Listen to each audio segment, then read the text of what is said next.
Bimota KB4. Ito po ay 1000cc Kawasaki engine. Bimota.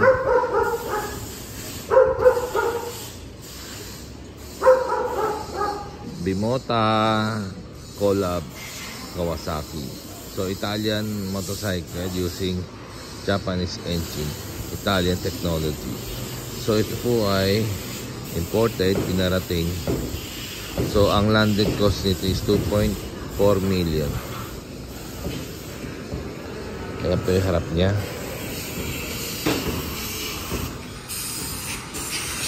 Ito po yung gilid niya. So detalyado tayo.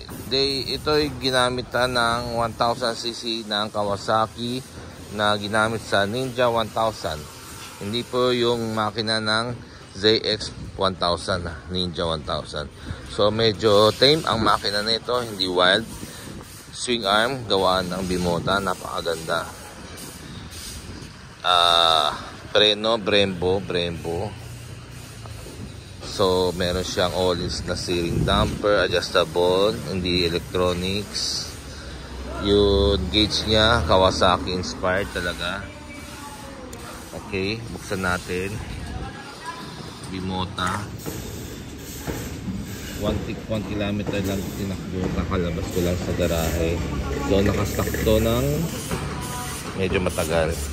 So ito mga matte finish, saka ito genuine leather. All-ins ang suspension sa likod. All stock. So meron tong radiator nandito sa likod. Okay, yun ang design niya. Ang radiator nasa likod, wala sa harap.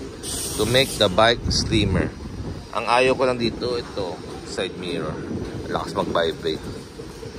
Okay, so meron tong mode.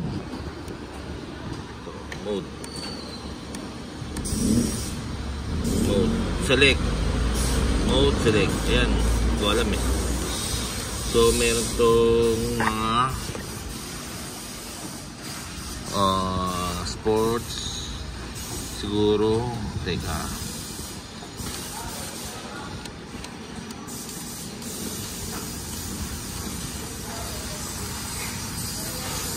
okay, hindi ko malaman to paano gawin. Pag-aralan ko. So secondly, wala siyang lalagyan ng rehistro. Problema, hindi ko ma-open to eh.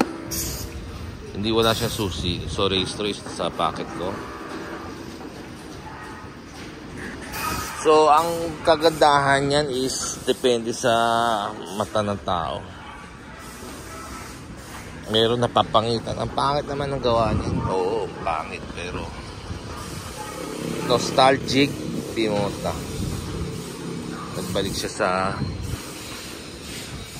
market. Okay. So yan po. Comment na lang po kayo kung may tanong kayo.